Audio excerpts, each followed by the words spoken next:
Hello and welcome to this live interaction with me, Ashish Parekh. And yes, every discussion right now is about how the pandemic is affecting most things around the world, especially the environment. But having said that, the effect that it has had is something that has lasted for a very smaller time, and the repercussions are already there for people to see. Before we talk about all of that, let's just talk about the topic that we are here to discuss today, and that is the richest 1% of people across the world are responsible for more than twice as much carbon pollution as the poorest half of the world's population, that is around 3.1 billion people. In fact, just 63 million people, that is the 1%, took up 9% of the carbon budget since 1990, and this data is as per a research conducted for Oxfam by the Stockholm Environment Institute. In fact, highlighting an ever widening carbon inequality, the analysis has in fact said that the growth rate of 1% emission was 3 times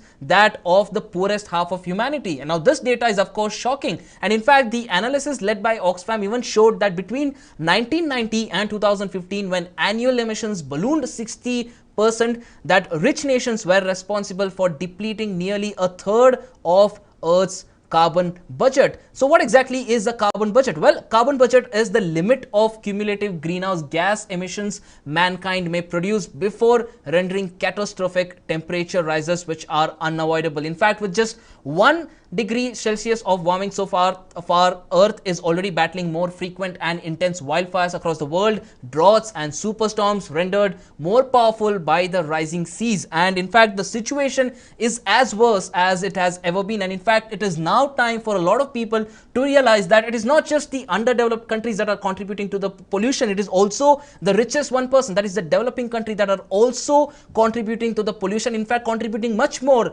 than the underdeveloped countries. In fact, to discuss more on this, I have with me our expert for the day, Suresh Heblikar, who is a renowned environmentalist and someone who has been dealing and talking about these issues in the public forum for a long time now. First of all, thanks a lot, Mr. Suresh, for joining us. And first question to you, of course, will be that this data is, of course, comes as a shocker for a lot of people, and in fact can be looked at as an eye-opener, given the fact that a lot of people blame underdeveloped countries for causing pollution, but it is as much, developed countries are as much responsible for the pollution as the underdeveloped ones.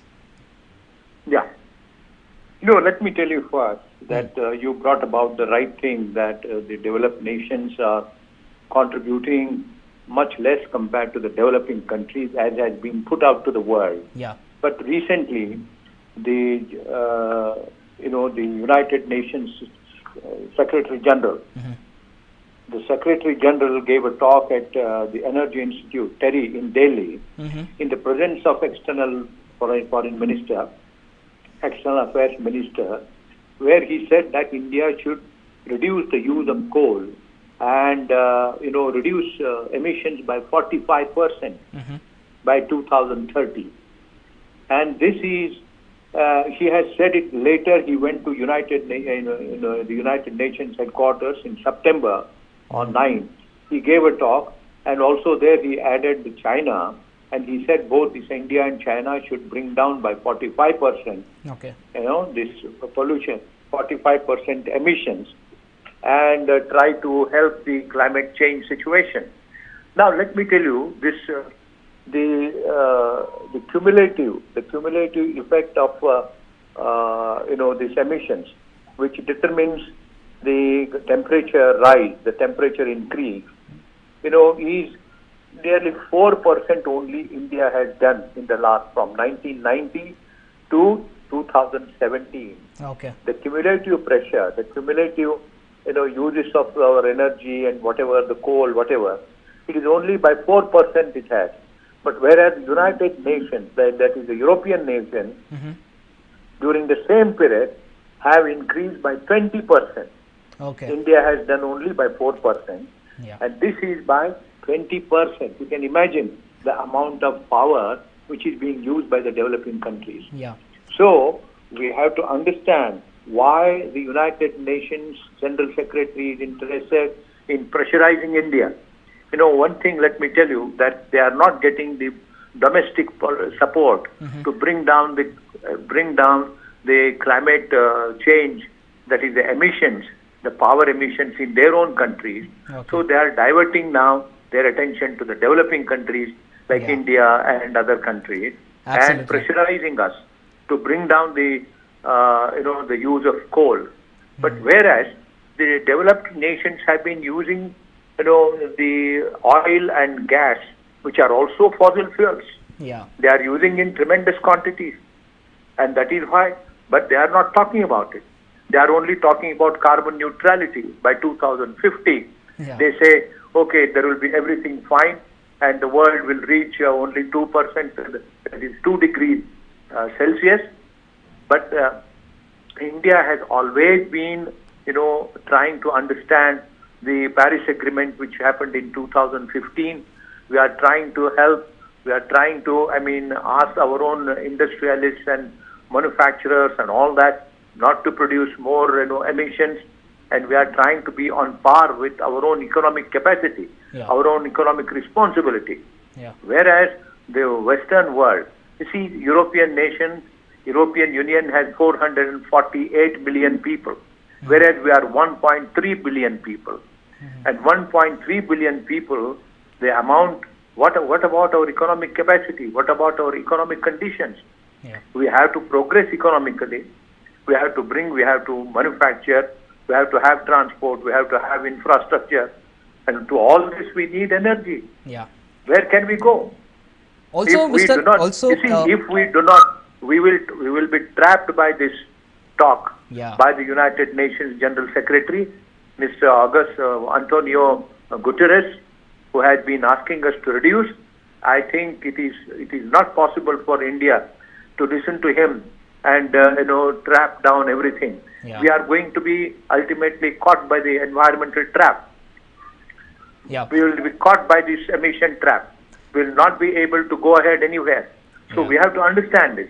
There are so many other points which I would like to bring about if you want to listen now. Yeah. Or maybe later. Yeah. Mr. Heblikar, one thing I also wanted to ask is, especially as far as this particular study is concerned, this brings into light the fact that these developing countries that had created a notion that, okay, we in the Western world use modern technologies, we use reusable technologies, we use technologies that are good for the nature. It is countries like India, countries in South Asia, Southeast Asia that are actually contributing to the pollution. And these are the countries that need to be pinned down, that need to be blamed for all the chaos that is happening as far as pollution is concerned, environmental pollution that is talking about. So, don't you think what exactly is happening with all of these technologies that these countries claim to have? Are they not environmentally friendly enough, or do you think this was just an eyewash which has been done by all of these Western world and these countries just to hide the fact that they are in fact contributing more to pollution and to keep themselves afloat and in fact sustain their development?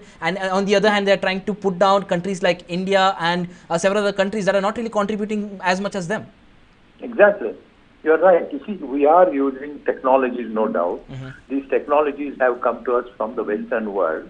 There are also certain technologies over a period of time which India has produced its own and which are eco-friendly, which are environment-friendly.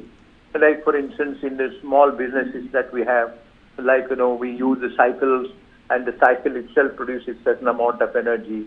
We use so many things like these, right? Just like what Schumacher said in his book 1973, which he brought out in a Small is Beautiful. He said that we have to have the energy sector which will be for our communities and not for corporations. But the Western world has gone directly on path of corporations.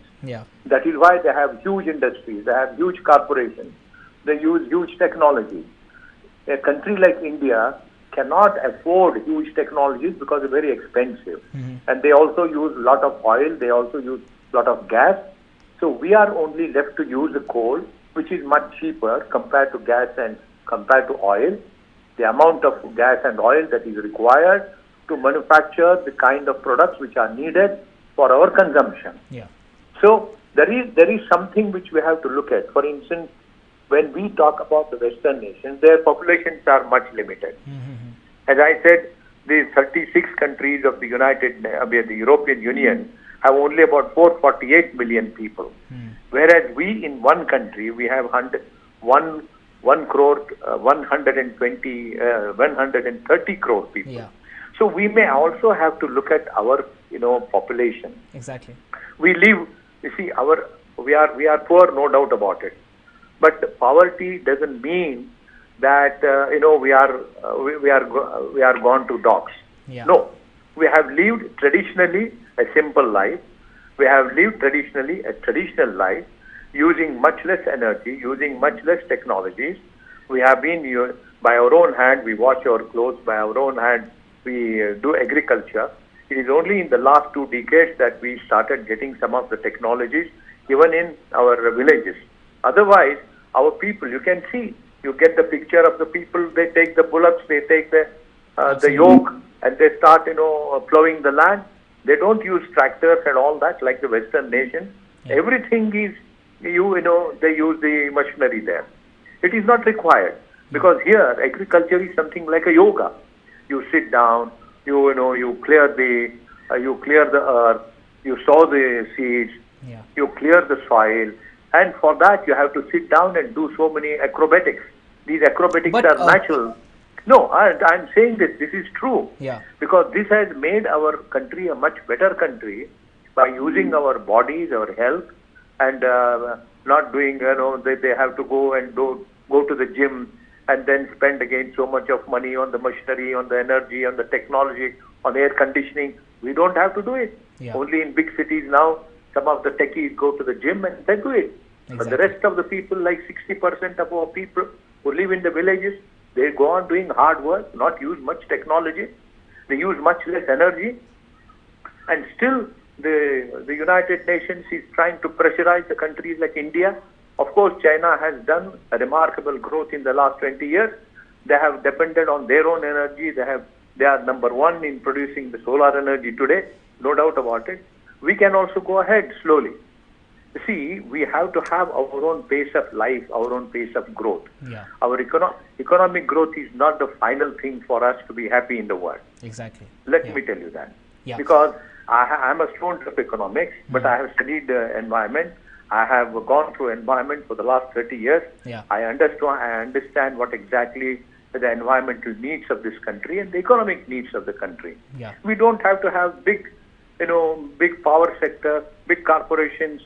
You see, if we follow what the Schumacher, the great German economist, wrote in 1973, a great book called The Small is Beautiful. Mm-hmm. If we look at, he said, have the small projects which can be by your own, using local skills, local knowledge, local heritage, and don't bring for everything, for sales and services, people coming from big cities and big districts, and they come on the vehicles, give them more charges.